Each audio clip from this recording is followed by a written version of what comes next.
Film की शुरुआत में हमें बताया जाता है कि सदियों से लोगों का मानना है कि जब भी किसी की मौत होती है तो उसकी आत्मा को एक क्रो कैरी करता है जो उन्हें मौत के बाद की दुनिया में ले जाता है। लेकिन कुछ आत्माएं ऐसी भी होती है जिनके साथ उनकी जिंदगी में इतना बुरा हुआ होता है कि उन्हें मरने के बाद भी भारी दुख होता है, जिनके दुख को अपने साथ ले जा पाना उस क्रो के लिए आसान नहीं होता। इसलिए वो ऐसी आत्माओं को उनके शरीर में वापस डाल देता है जिससे वो मौत के बाद भी सब कुछ फिर से सही कर पाए। और इस बैकग्राउंड के बाद हम एक क्राइम सीन को देखते हैं जहाँ हम एरिक की लाश को देखते हैं जिसे कुछ गुंडों ने मारकर बिल्डिंग से नीचे फेंक दिया था। वहाँ पुलिस वालों को शेली नाम की लड़की भी मिलती है जिसकी हालत बहुत ही ज्यादा खराब थी, जिसका उन्हीं गुंडों ने रेप किया और उसे बुरी तरह से घायल करके मरने के लिए छोड़ दिया। वहाँ ऑफिसर एल्ब्रिज को एरिक और शेली का वेडिंग कार्ड भी मिलता है जिनकी एक दिन पहले ही शादी हुई थी। जिसके बाद पुलिस वाले शेली को स्ट्रेचर पर ले जा रहे होते हैं कि तभी सहरा नाम की लड़की एल्ब्रिज से पूछती है कि क्या शेली भी एरिक की तरह मर जाएगी, जिस पर एल्ब्रिज कहता है कि शेली को कुछ नहीं होगा। जिसके बाद सहरा कहती है कि आप झूठ बोल रहे हो और ऐसा कहकर वो फूट फूट के रोने लगती है। इसके बाद हमें एक साल बाद का समय दिखाया जाता है जहाँ एरिक और सहरा की कब्र एक दूसरे के पास ही बनी होती है और सहरा उनकी कब्र पर फूल चढ़ाती है कि तभी उसे एरिक की कब्र पर एक क्रू दिखाई देता है जिससे वो सवाल करती है कि क्या तुम इस कब्र की रखवाली कर रहे हो,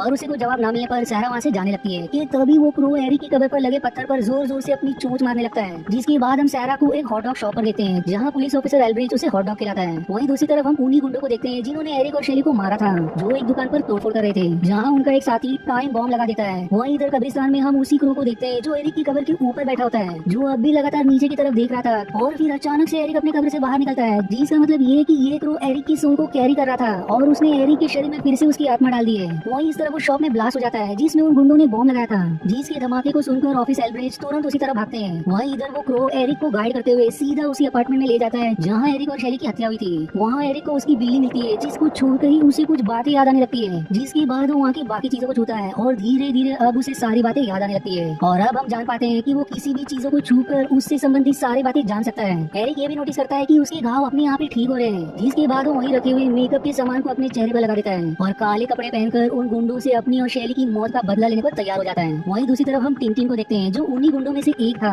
और वो अब एक दुकान पर एक सोने की अंगूठी और लेदर पर्स बेचने आया था, जो जाहिर है कि वो चोरी की थी। शॉपकीपर फिर भी उसे इसके बदले कुछ पैसे देता है जिसे लेकर वो वहाँ से चला जाता है। जिसके बाद हम उसी क्रू को एरिक को गाइड करते हुए देखते हैं जिसका पीछा करते हुए एरिक एक बिल्डिंग की छत पर पहुंच जाता है, जिस बिल्डिंग के पास से टिंटिन गुजर रहा होता है। और अब हम क्रू की नजर से टिंटिन को देखते हैं जिसके थ्रू एरिक भी देख पा रहा था, जिसका मतलब ये कि जो कुछ भी वो क्रू देखेगा उसे एरिक भी देख सकता है, फिर चाहे वो कहीं भी क्यों ना हो। जिसके बाद एरिक तुरंत टिंटिन के सामने आता है और आते ही उस पर टूट पड़ता है। वो लड़ते हुए टिंटिन से शेली के बारे में पूछता है, जहाँ पहले तो टिंटिन को कुछ याद नहीं आता, लेकिन जैसे ही उसे सारी बातें याद आने लगती है तो वो एरिक को मारकर शेली की मौत को मजाक बनाने लगता है। जिसके बाद वो चाकू निकाल लेता है और एरिक को मारने के लिए फेंकता है, लेकिन एरिक उसके हर वार से बचते हुए उसे ही उसके चाकू से अंत में मार देता है। जिसके बाद वो सीधा उसी दुकान पर जाता है जहाँ टिंटिन ने लेदर पर्स बेचा था। वो अब उस दुकान के ओनर से शेली की अंगूठी के बारे में पूछता है, लेकिन वो एरिक पर गोली चला देता है पर एरिक का घाव अपने आप ही भर जाता है। जिसके बाद एरिक उसे बहुत मारता है और फिर अंत में शॉपकीपर उसे बताता है कि सामने वाले बॉक्स में कुछ अंगूठियां रखी है, जिन्हें एरिक एक एक करके देखता है और अंत में शेली की अंगूठी उसे मिल जाती है। जिसके बाद उसे छूते ही उसे कुछ और विजन आते हैं और अब वो शॉपकीपर से कहता है कि मैंने टिंटिन को मार दिया और तुम जाकर उसके साथियों को बता दो कि मैं जल्दी उनके पीछे भी आ रहा हूँ। जिसके बाद वो उस दुकान में आग लगा के चला जाता है। अब कुछ देर बाद हम टिंटिन के लाश के पास पुलिस को देखते हैं, जिन्हें दीवार पर टिंटिन के खून से क्रू की बनाई हुई ड्राइंग मिलती है। वहीं इधर एरिक दुकान से निकलकर बाहर आया ही होता है कि उसे ऑफिसर एल्ब्रिज रोक लेते हैं, लेकिन एरिक उन्हें शेली के केस के बारे में बताकर वहाँ से चला जाता है। अब अगले सीन में हम सहरा को देखते हैं जो अपने स्केटबोर्ड पर कहीं जा रही होती है कि तभी एक कार सामने से आ जाती है, लेकिन सही समय पर एरिक उसे बचा लेता है। वो अब अपना स्केटबोर्ड उठाई रही होती है कि तभी एरिक कुछ बातें बोलता है जिससे वो समझ जाती है कि ये एरिक ही है,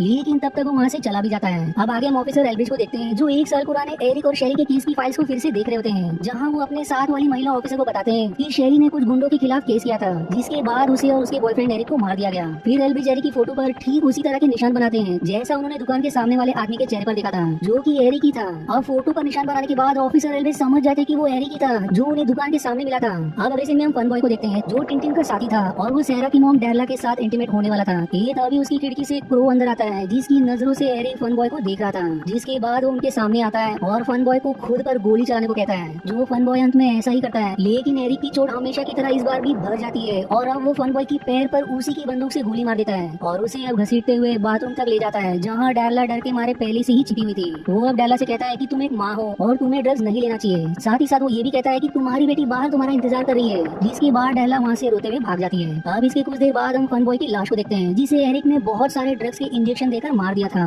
और उसके छाती पर भी क्रो का निशान बना दिया। जिसके बाद हम एरिक को ऑफिसर एल्ब्रिज के घर पर देखते हैं जो उनसे शेली के बारे में पूछता है, जहाँ एल्ब्रिज उसे बताते हैं कि वो शेली के साथी थे, जहाँ वो पूरे 30 घंटे तक दर्द में तड़पती रही, जिसके बाद उसकी अंत में मौत हो गई। अब ये जानने के बाद एरिक ऑफिसर एल्ब्रिज के सिर को पकड़ता है और वो उन 30 घंटों के शेली के दर्द को महसूस कर पाता है। जिसके बाद वो यहाँ से चला जाता है। इसके बाद अगले सीन में हम टॉप डॉलर को देखते हैं, जो इस शहर की सभी गुंडों का बॉस होता है, जो अपनी गर्लफ्रेंड के साथ नशा कर रहा होता है और उसकी गर्लफ्रेंड और कोई नहीं बल्कि खुद उसकी सगी बहन होती है। टॉप डॉलर की मर्जी के बिना इस शहर में कोई अपराध नहीं होता। उसके पास वही शॉपकीपर भी आता है जिसकी शॉप पर एरिक ने आग लगाई थी। उस शॉपकीपर को टॉप डॉलर ने ही बुलाया था क्योंकि उसे जानना था कि उसकी दुकान किस हादसे में जली या किसी ने उसकी दुकान को आग लगा दिया, क्योंकि टॉप डॉलर को किसी ने जानकारी नहीं दी कि कोई शॉपकीपर की दुकान जलाने वाला है। वो शॉपकीपर उसे एरिक के बारे में बताता है और ये भी कहता है कि वो तुम्हारे जैसे गुंडों को मार रहा है और उसी ने टिंटिन और फन बॉय को भी मारा है, जिसकी बात सुनकर गुस्सैल टॉप डॉलर उसे जान से मार देता है। अब आगे हम टी बर्ड और स्कंक को देखते हैं और ये दोनों भी शैली को मारने में शामिल थे। जहाँ स्कंक एक शॉप में कुछ सामान लेने जाता है और टी बर्ड कार में उसका वेट करता है। ये तभी उसके पीछे से एरिक उसे गन पॉइंट पर लेकर कार चलाने को कहता है और टी बर्ड को ऐसा करना ही पड़ता है। टी बर्ड को अब जाता देख स्कंक भी एक कार वाले को पीटकर उसकी कार छीन लेता है और अब उनकी कार का पीछा करता है। वहीं इधर एरिक टी बर्ड को बांधकर उसके पास एक बॉम्ब रख देता है और उसकी कार को गेयर में डालकर छोड़ देता है, जो अंत में नदी की तरफ जाने लगती है। लेकिन नदी में जाने से पहले ही वो बॉम्ब फट जाता है, जिससे टी बर्ड की चीथड़े उड़ जाते हैं और एरिक उस जगह भी आग जलाकर क्रो का निशान छोड़ जाता है। आगे हम सारा को एरिक के अपार्टमेंट में जाते देखते हैं, जहाँ जाकर उसे एरिक की बिल्ली मिलती है।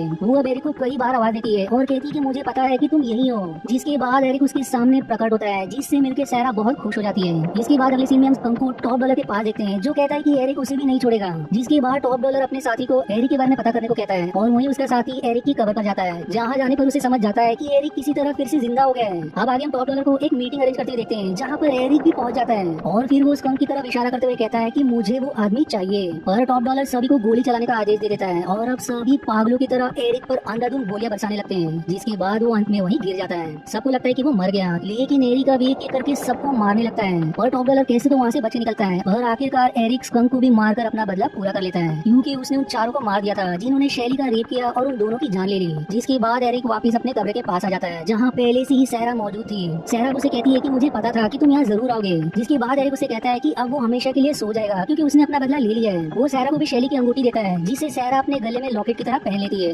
जिसके बाद सहरा एरिक को अलविदा करके चली जाती है, लेकिन टॉप डॉलर का साथी सहरा को पकड़ लेता है और उसे पुरानी चर्च में ले जाता है, जहाँ वो एरिक को मदद के लिए आवाज लगाती है। वहाँ टॉप डॉलर सहरा के गले से शैली की अंगूठी ले लेता है। वहीं इधर एरिक सहरा की आवाज सुनकर तुरंत चर्च पहुँचता है, जहाँ पहुँचते ही टॉप डॉलर का साथी एरिक पर गन पॉइंट कर देता है, लेकिन एरिक उससे सहरा को छोड़ने की विनती करता है, जिस पर वो एरिक को गोली ना मारकर उसके क्रू पर गोली चला देता है, जिससे एरिक का क्रू वहीं घायल हो जाता है। अब कंधे पर एरिक को गोली लगने पर उसकी चोट अब ठीक नहीं होती, क्योंकि उसके क्रू को चोट लग गई थी। जिसके बाद अब वो सभी उस घायल क्रू को गोली मारने पड़ते हैं, जिसकी मदद से एरिक की भी जान निकल जाएगी। लेकिन तब तक ऑफिसर एल्ब्रिज वहाँ आकर उन सब पर गोलियां चला देते हैं और इस गोलीबारी में टॉप डॉलर का साथी मारा जाता है। जिसके बाद टॉप डॉलर सारा को लेकर ऊपर की तरफ चला जाता है और उसकी बहन एरिक के घायल क्रू को पकड़ लेती है। वहीं इधर ऑफिसर एल्ब्रिज एरिक के साथ ऊपर की तरफ बढ़ रहे होते हैं कि वो उन पर गोली चला देती है, जिस पर एल्ब्रिज को गोली लग जाती है और अब एरिक अकेला ही ऊपर जाता है, जहाँ उसके सामने टॉप डॉलर की बहन उसके क्रू को मारने की कोशिश करती है, लेकिन वो क्रू उसकी आंख फोड़ देता है, जिससे वो ऊंचाई से गिरकर मारी जाती है। और तभी एरिक को सारा की आवाज भी आती है और अब वो देखता है कि टॉप डॉलर उसे चर्च की छत पर ले गया है। एरिक अब उसे विनती करता है कि सारा को छोड़ दो, जिस पर टॉप डॉलर उसे सच में छोड़ देता है, जिससे अब सारा सीधे नीचे गिरने लगती है पर भाग्य से वो छत पर ही लटक जाती है। पर अब टॉप डॉलर अपनी तलवार निकालकर एरिक पर वार करता है, जिसमें वो एरिक पर भारी भी पड़ते नजर आता है और फिर अपनी तलवार एरिक के शरीर के आर पार भी कर देता है। और अब एरिक बचाव में टॉप डॉलर के सिर को पकड़ लेता है और उसके अंदर शैली के 30 घंटे का सारा दर्द एक साथ ट्रांसफर कर देता है, जिस दर्द के कारण टॉप डॉलर वहाँ से नीचे गिर जाता है, जिससे उसकी वहीं मौत हो जाती है। इसके बाद एरिक सारा को बचाता है और ऑफिसर एल्ब्रिज के पास छोड़कर वहाँ से चला जाता है। वो अब शैली की कब्र पर जाता है, जहाँ पर अब उसे शैली दिखाई देती है, जिसे देखकर अब खुशी में दोनों किस शेयर करते हैं। जिसके बाद हम एरिक की कब्र पर उसी क्रो को देखते हैं, जिसकी चोंच में शैली की वही अंगूठी थी जिसे एरिक ने सारा को दिया था।